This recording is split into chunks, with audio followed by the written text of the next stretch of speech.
Builders accidentally unearthed a forgotten time capsule, but what was inside gave them chills.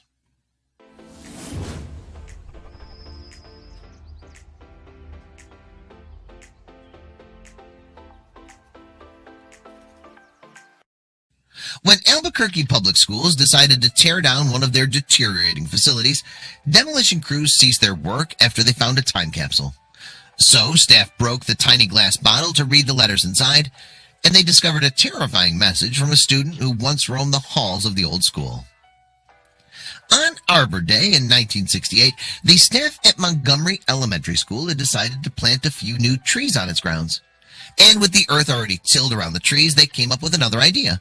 They could sow a few time capsules into the dirt beneath the fresh foliage.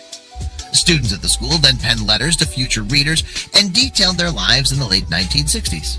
Multiple classes participated in the project, sealing their messages into glass, cork-topped milk bottles. But not all the time capsules would come to light when crews tore up the same earth in 2016. In fact, the team uncovered only one of the 1960s capsules.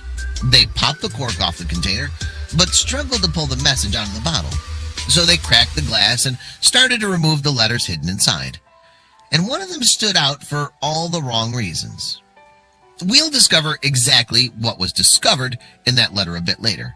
But first, let's learn a bit more about the school and the area in which it was discovered. The end of World War II in 1945 kicked off a population boom in Albuquerque, New Mexico. As such, the public school district in charge of the state's biggest city had to add multiple new institutions to keep up with the sheer amount of new students. By 1956, nearly 40,000 children attended schools under the Albuquerque Public School system. In the same year, Montgomery Elementary School opened, but by the early 1980s, the school had closed its doors, to students at least. APS used the facility as a training center for teachers, the fine arts, and special education. However, by 2016, the building had become too run down to serve its purpose anymore. The district then decided to tear down the old Montgomery Elementary School building that year. In its place, they would eventually construct a brand new facility for teacher training to continue. A new school on the same site was also considered, but the original structure had to go first. When news spread of APS's plan to tear down Montgomery Elementary School, though they started to hear from former students, they didn't reach out to oppose the demolition, but to let officials know to be on the lookout for something as they leveled the building. That's because, as we explored earlier, they had buried time capsules on the grounds in the 1960s. Time capsules have, of course, been around much longer than Montgomery Elementary School. Experts estimate that they could have been used long before the oldest examples they know of. For instance, Faneuil Hall in Boston had a time capsule hiding in its grasshopper weather vane with artifacts from the 1760s inside. In another more famous incident, a burst pipe of the Massachusetts State House led repairmen to surprise. They found a time capsule stuffed into the cornerstone by revolutionaries Paul Revere and Sam Adams. They placed the containers there in 1795, filling it with coins, newspaper, and a silver plate etched by Revere himself. More recently, the use of time capsules has proliferated in a major way. Indeed, the moniker for these containers was only coined in 1938. William E. Jarvis explained at least one reason for their popularity.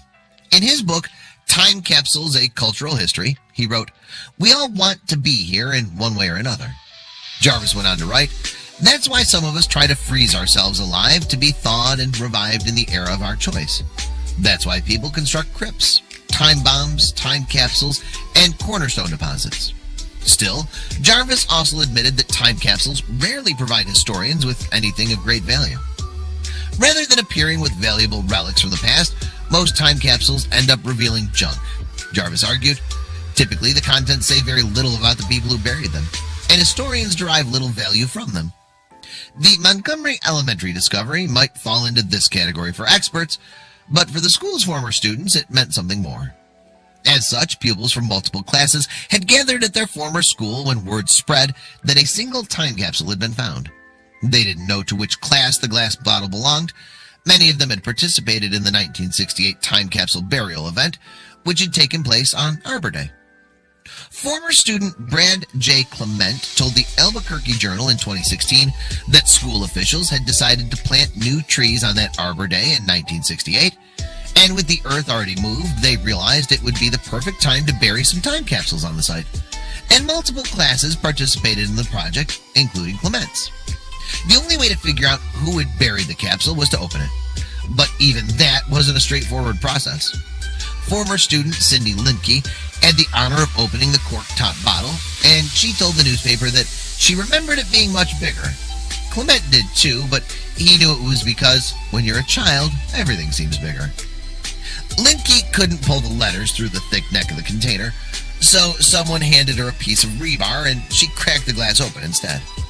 Then everyone began to read the letters inside to figure out which class they came from. As it turned out, the messages came from a Montgomery Elementary 4th grade class, of which Clement had been a part of. Leafing through the stack of about 25 letters, the man found a message that he had written when he was 10. And in the video made by the official channel for Albuquerque Public Schools and uploaded to YouTube, he's seen reading it to the gathered crowd. Clement's message began by introducing himself to the future reader. Little did he know it would be himself orating the letter. He wrote in 1968, "My name is J. Brad Clement. My age is 10 years. I am in 4th grade, Montgomery, room 15. My teacher's name is Miss Hoffpower." The next line made Clement question the veracity of the claims made by this 4th grade self. As a 10-year-old, he wrote that his friend was Brian O'Connor. In the clip of him reading out the message, the retired music teacher counters, "I don't recall that." Then the video shows both Clement and the crowd listening to him breaking out in laughter. Next, the younger Clement shared his favorite TV shows at the time, Lost in Space and The Monkees. He had more personal ties to the latter because he wrote, "My aunt taught Sunday school to Mickey Dolenz. She worked for Mickey's father and she knew Mike Nesmith." After finding the letter, Clement told Albuquerque Public Schools in 2016 how much the message meant to him. He'd always loved such relics of the past. He explained, "I've kept journals most of my life. I've always been interested in my history and the history in my community, so this is pretty special." Plus, rereading the letter conjured up happy thoughts of his childhood for Clement. He continued, "I remember school being idyllic. I have great memories. I enjoyed walking to school in the mornings." Then he recalled, one thing he didn't miss about being a kid. Clement said, "I don't have great memories of homework, though." Clement's wasn't the only letter in the time capsule, of course. Amid the other 25 notes was one from 9-year-old Pamela Sue Reinman, according to the Albuquerque Journal. She had dated her message first, February 14th, 1968. Then she shared a bit about her life as a kid growing up in that era. Reinman described herself saying, "I collect dolls and play the piano. I am Jewish and we speak Hebrew." Then the young girl penned the Hebrew word for mother. She also gave a tip to future letter readers about how to decipher the language, explaining, "It goes from right to left." Lindke, the woman who smashed open the time capsule, wasn't in the class which created the container. As such, she didn't find her letter amongst the stack, but she did tell KRQE News 13 that one of the message inside was special to her. In a video uploaded by the news outlet to YouTube, she explains, "I was able to read one of my girlfriends from a long time ago who lived down the street from me." Still, one of the most noteworthy of all the messages came from a boy named Greg Lee Youngman. His letter wasn't as cute as Clement's or as earnest as Ryman's. Instead, Youngman's message from 1968 began in the creepiest way. According to the Albuquerque Journal, the 4th grader began his letter with the line, "I am dead." Youngman then shared a few more details about himself that made the message even stranger. Unlike his classmates who would have been born in the late 1950s, he declared that he was born in 1900. He also called his school by a different name than his classmates. Youngman wrote, "I go to Montgomery School. That's the olden school name." He went on to reiterate the message's creepiest declaration once again, adding, "You auto, now I dead." Then the 4th grader apparently shared a list of hobbies that could very well have been a scary ghost's interest, too. Youngman wrote, "My favorite subject is spooking the police." The 4th grader then shared what seemed to be a genuine interest, saying, "I play the guitar. In case you don't know what that is, it's a board with strings on them." And with that, he was ready to conclude his message to the future.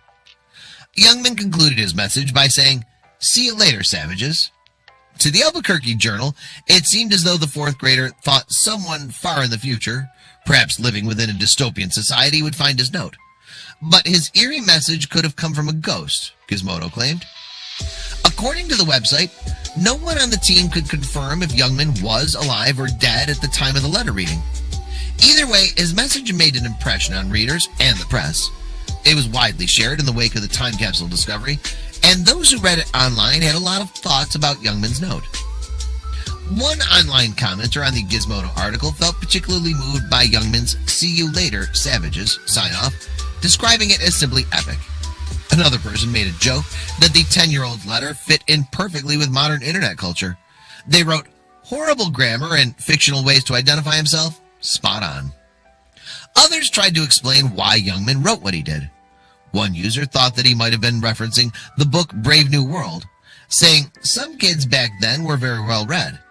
Another reader said that Youngman was pointing out that he might not be around for the capsule's discovery, but didn't quite explain himself clearly.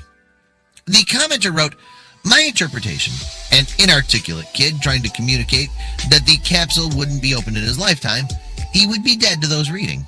Presumably, he didn't expect it to be recovered and opened so soon." Still, more people lauded Youngman's creativity, with some theorizing that the imaginative writer had become successful as a writer later in life. Unfortunately, unlike Youngman's and Clement's letters, not all the messages written by the Montgomery Elementary students would ever come to light. Linky told Gizmodo that she thought that her message and the other classmates' time capsules still sat underground, and that they'd be lost forever beneath the new school system structure to be built. Of course, one of the major problems with time capsules is that they can easily get lost or destroyed without exact coordinates. It can be tough to relocate them in the future. On top of that, natural elements such as groundwater can destroy these containers in a matter of years. Luckily, one of the Montgomery Elementary School time capsules survived the elements and happened to be rediscovered. Other similar containers, even those buried more recently than theirs, have remained missing beneath the earth. In southwestern Michigan, for instance, former students gathered at Coloma Junior High in 2018 to try and dig up their 30-year-old time capsule. In 1988, the kids had sewn their own flag and written their own constitution to put inside the time capsule. They also added some pop culture artifacts of their time, including a Michael Jackson cassette. And yet, after they'd searched for it decades later, they couldn't find it anywhere. Teacher Sandy Sanders told KOB4, "We're all kind of in the dark trying to remember what was in it and where it was." When the former Coloma students and other adults find the childhood time capsules, though, they're in for a treat. In a video, Robert Laser, a former Montgomery Elementary School student, tells KRQE News 11 that the letters taught him a valuable lesson. He says, "It just brought me back to that kids are kids, whether it was 60 years ago, 50 years ago, or today."